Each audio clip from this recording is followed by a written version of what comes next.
Hello friends, hope सब बढ़िया होंगे। तो आज हम करेंगे क्लास 10th की केमिस्ट्री का first chapter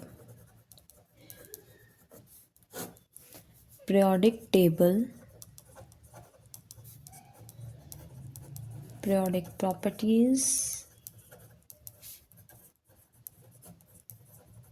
and variation of properties का फर्स्ट पार्ट।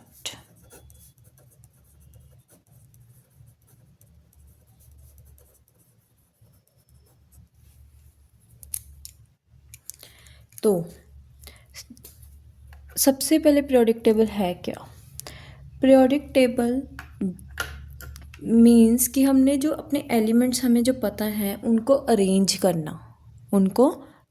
करना उनकी प्रॉपर्टीज़ के बेसिस पे, उनकी जो भी उनकी रिएक्टिविटी है, उनकी प्रॉपर्टी है, उनका साइज़ है, उस बेसिस पे उनको क्या करना, अरेंज करना एक टेबल की फॉर्म में। उसे हम क्या बोलते हैं? Periodic table. अब पीरियोडिक टेबल बना कैसे? सबसे पहले एक साइंटिस्ट आए थे, डॉबर्नियर। क्या थे? डॉबर्नियर। उन्होंने क्या किया, उन्होंने ना एलिमेंट्स को, मतलब तीन तीन एलिमेंट्स लिए, उनके ग्रुप बना दिए। तीन एलिमेंट्स लिए और उनके क्या किया, ग्रुप बना दिए। उन्होंने ग्रुप कैसे बनाए तीन एलिमेंट्स के, कि जैसे एक एग्जांपल लेते हैं।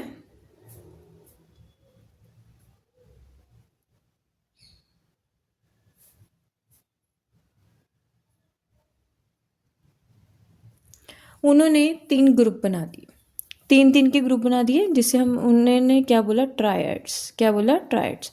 वो कहते कि जो फर्स्ट और लास्ट जो क्या है, एलिमेंट है, उनका अगर हम एटॉमिक वेट क्या करें, ऐड ऑन करें, और उसकी हम क्या निकालें, मीन। दोनों एटॉमिक वेट्स की क्या निकालें हम, जब उनका मीन निकालेंगे तो वो जो सेंटर वाला है, मिडल वाला है, उसके एटॉमिक वेट के इक्वल होगा। तो ये उन्होंने बोला डॉबर्नियर ने। चलो मान लेते हैं कि हाँ जी ठीक है, ट्रायड्स बन गए। ये कुछ चीज़ों के लिए क्या थे, पॉसिबल थे, बट इतने ट्रायड्स याद करने इम्पॉसिबल है। तो फिर अगले साइंटिस्ट कौन आए? न्यूलैंड। कौन आए? न्यूलैंड। इन्होंने क्या किया, एट एलिमेंट्स के ग्रुप बना दिए। इन्होंने क्या किया, एट एलिमेंट्स के ग्रुप बना दिए। ये कहते कि जो जैसे फर्स्ट एलिमेंट है और जो एट्थ एलिमेंट है, उनकी जो फिजिकल और केमिकल प्रॉपर्टीज़ हैं वो क्या है, सेम है। तो इन्होंने क्या किया, एट एट के ग्रुप्स बना दिए। बट जो इन्होंने ग्रुप्स बनाए वो सिर्फ और सिर्फ 1 to 20 एलिमेंट्स के लिए ही पॉसिबल थे। आगे जैसे ये बोले वैसा वो चीज़ पॉसिबल ही नहीं थी। तो न्यूलैंड भी क्या हुए यहाँ पे, फेल। तो फिर नेक्स्ट साइंटिस्ट है मेंडलीव। कौन है? मेंडलीव। जो इनका कुछ आइडिया आज भी जो हमारा प्रेजेंट वाला पीरियोडिक टेबल है उसमें यूज़ होता है। तो मेंडलीव ने क्या बोला कि जो एलिमेंट्स हैं उनकी जो प्रॉपर्टीज़ हैं उनको हम अरेंज किसके बेसिस पे करेंगे, एटॉमिक मास के बेसिस पे। एटॉमिक मास के बेसिस पे। तो इन्होंने 63 एलिमेंट्स को अपनी अपनी जगह पे रख दिया। मतलब इन्होंने क्या किया कि जो वर्टिकल हैं, जो ऐसे नीचे नीचे हैं, उनको उन्होंने ग्रुप्स बोल दिया, और जो ऐसे हैं हॉरिजॉन्टल में, तो उन्होंने इस क्या बोल दिया, पीरियड्स बोल दिया। बट इनमें भी क्या थे, कुछ ना कुछ डिफेक्ट्स थे। तो उन डिफेक्ट्स को ख़त्म किन्होंने किया, हेनरी मोज़ले ने। किन्होंने किया, हेनरी मोज़ले ने। इन्होंने अपन को क्या दिया, मॉडर्न पीरियोडिक टेबल। क्या दिया? मॉडर्न पीरियोडिक टेबल, जो आजकल हम यूज़ करते हैं। आपने अपनी जो केमिस्ट्री लैब्स हैं उनमें देखा होगा, अपने स्कूल्स में देखा होगा। तो अब हम मॉडर्न पीरियोडिक टेबल पढ़ने से पहले अब हम कुछ टर्म्स पढ़ेंगे। सबसे पहली टर्म है एटॉमिक नंबर। क्या है? Atomic number. Atomic number basically क्या होता है कि कितने नंबर ऑफ इलेक्ट्रॉन्स प्रेजेंट हैं शेल में। सपोज कर लो ये बनाया मैंने,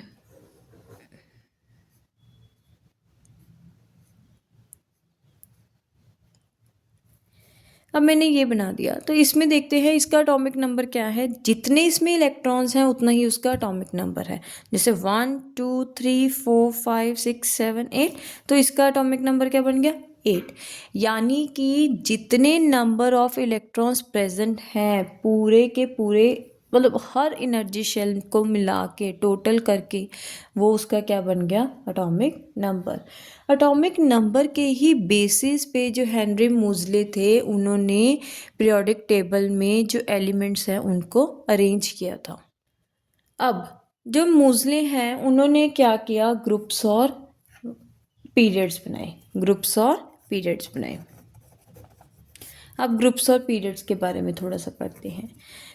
जो अपना मॉडर्न पीरियोडिक टेबल है उसमें कितने ग्रुप्स हैं, 18 ग्रुप्स हैं और 7 पीरियड्स हैं। ग्रुप हम किससे बोलते हैं, वर्टिकल कॉलम्स को, वर्टिकल कॉलम्स को हम क्या बोलते हैं ग्रुप्स, और पीरियड्स हम किसको बोलते हैं, हॉरिजॉन्टल रोज को। अब जो इन्होंने 18 ग्रुप्स बनाए थे उन्होंने इनको नेम दिए थे। अब हम उन ग्रुप्स के नाम पढ़ेंगे। जो ग्रुप 1 है उसे हम क्या बोलते हैं, एल्कली मेटल्स। क्या बोलते हैं, एल्कली मेटल्स। यानी कि अगर इन मतलब एल्कली बेस मतलब क्या होता है, बेस। ये बहुत स्ट्रॉन्ग, मतलब ये बेस को अगर वाटर के साथ मिक्स किया जाए तो बहुत स्ट्रॉन्ग क्या बनाएंगे, एल्कली। तो इसे हम क्या बोलते हैं, एल्कली मेटल्स। और ग्रुप 3 वालों को, ग्रुप 2 वालों को इन्होंने क्या बोला था, alkaline earth metals, alkaline earth metals. उसके बाद मतलब ये भी क्या बनाते हैं, बनाते तो ये भी एल्कली हैं लेकिन ग्रुप 1 के कंपैरिजन में बहुत वीक बनाते हैं। अब जो ग्रुप 3 4 5 6 7 8 9 10 11 एंड 12, इन सब ग्रुप्स को हम एक नेम दे देते हैं, क्या है, ट्रांजिशन मेटल्स। क्या है, ट्रांजिशन मेटल्स। ट्रांजिशन मेटल्स यानी कि जो इनका आउटर मोस्ट शेल है वो क्या है, इनकम्प्लीट है। वो उसमें से जो इलेक्ट्रॉन्स हैं वो एक शेल से दूसरे शेल में क्या करते रहते हैं, ट्रांजिट करते रहते हैं। इसलिए हम इन्हें क्या बोलते हैं, ट्रांजिशन एलिमेंट्स या ट्रांजिशन मेटल्स। वैसे आप इनको ट्रांजिशन एलिमेंट्स के नेम पे ही याद करो। नेक्स्ट है ग्रुप 13। ग्रुप 13 इसका जो फर्स्ट मेंबर है वो कौन है, बोरॉन। तो इसे हम क्या बोलते हैं, बोरॉन फैमिली। क्या बोलते हैं, बोरॉन फैमिली।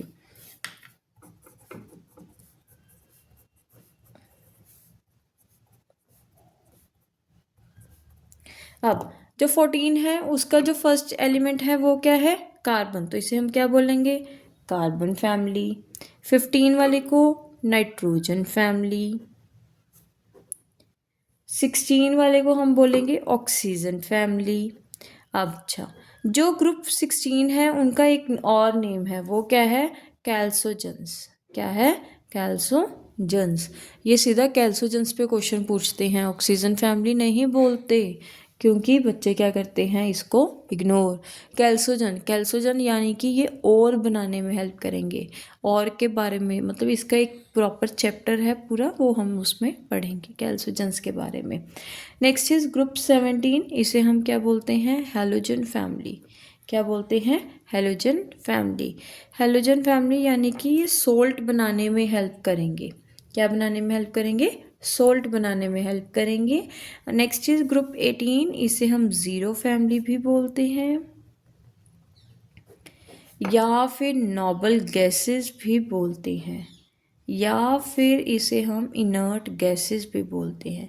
अब ज़ीरो फैमिली, ज़ीरो फैमिली यानी कि इनका आउटर मोस्ट शेल कंप्लीट है, ये ना किसी से इलेक्ट्रॉन लेंगे ना ये किसी को इलेक्ट्रॉन देंगे, तो इसे हम ज़ीरो फैमिली, नोबल गैसेस या फिर इनर्ट गैसेस बोलते हैं। Next is periods. पीरियड्स कितने थे, 7 थे, हॉरिजॉन्टल लाइंस थी। अब जब हम पीरियड्स में हमें कैसे पता चलेगा कि उसका कौन सा पीरियड है, जितने उसमें शेल हैं, लाइक ये है। अब इसमें 1 शेल 2 शेल, तो इसका पीरियड कौन सा हुआ, सेकंड पीरियड। मतलब कि जितने उसमें शेल्स हैं उतना ही उसका पीरियड नंबर है। अब इसमें एक और चीज़ है, जो थर्ड पीरियड एलिमेंट्स हैं, जो पीरियड थर्ड के एलिमेंट्स हैं, उन्हें हम क्या बोलते हैं, टिपिकल एलिमेंट्स बोलते हैं। क्या बोलते हैं, टिपिकल एलिमेंट्स। अब थर्ड पीरियड के कौन कौन से एलिमेंट्स हैं, sodium, magnesium, aluminium, silicon, phosphorus, sulphur and chlorine. इनको ज़रूर याद करना है, इसको याद करेंगे नाम मांगे, इसे हम टिपिकल एलिमेंट्स को ज़रूर याद करेंगे। मैं एक वीडियो बनाऊंगी जिसमें आपको पीरियोडिक टेबल को याद करने की ट्रिक्स बताऊंगी। अब हम पढ़ेंगे आज का last topic, that is periodicity. Periodicity यानी कि जो रेगुलर इंटरवल पे जो प्रॉपर्टीज़ रिपीट हो रही हैं उसे हम क्या बोलते हैं, पीरियोडिसिटी। ये पीरियोडिसिटी किस कारण है, क्योंकि जो आउटरमोस्ट शेल है अगर उसमें same number of electrons present हैं तो वो पीरियोडिसिटी की ही एक कारण है। अब मैं आपको कुछ टर्म्स बता रही हूँ, एक है शेल और एक है वैलेंसी। शेल यानी कि जिसमें इलेक्ट्रॉन्स रिवॉल्व करते हैं उसे हम क्या बोलते हैं, शेल। अब जैसे जैसे डाउन द ग्रुप जो शेल हैं वो क्या होंगे, इंक्रीज। क्या होंगे, इंक्रीज। और अक्रॉस द पीरियड जो हमारे शेल हैं वो क्या होंगे बेटा, सेम रहेंगे। क्या रहेंगे, सेम। नेक्स्ट इज़ वैलेंसी मतलब कि वो कितने एलिमेंट्स के साथ, कितने एटम्स के साथ वो कंबाइन कर सकता है, मतलब कितने इलेक्ट्रॉन्स वो ले सकता है या फिर दे सकता है, उसे हम क्या बोलते हैं, वैलेंसी। कंबाइनिंग कैपेसिटी को बोलते हैं। अब जैसे जैसे हम डाउन द ग्रुप जाएंगे जो वैलेंसी है वो क्या रहेगी, सेम। वो क्या रहेगी, सेम। अब वैलेंसी फाइंड आउट करने का एक तरीका है। अगर तो किसी के आउटरमोस्ट शेल में 1 2 3 या फिर 4 इलेक्ट्रॉन्स हैं तो उसकी वैलेंसी भी क्या होएगी, 1 2 3 एंड 4। अगर किसी के आउटरमोस्ट शेल में 5 6 7 है तो उसकी हम वैलेंसी कैसे निकालेंगे, तो उसे हम 8 में से माइनस करेंगे, यानी कि 8 - 5 तो उसकी वैलेंसी क्या आई, 3। 8 - 6 तो उसकी वैलेंसी कितनी, 2। 8 - 7 तो उसकी वैलेंसी कितनी आई, 1। अगर किसी में 8 है तो 8 - 8 यानी कि उसकी वैलेंसी क्या है, 0। होप यहाँ तक आपको समझ आ गया। तो हम बाकी का जो इसकी प्रॉपर्टीज़ हैं पीरियोडिक टेबल की वो हम करेंगे नेक्स्ट वीडियो में। Please like, subscribe and share my channel.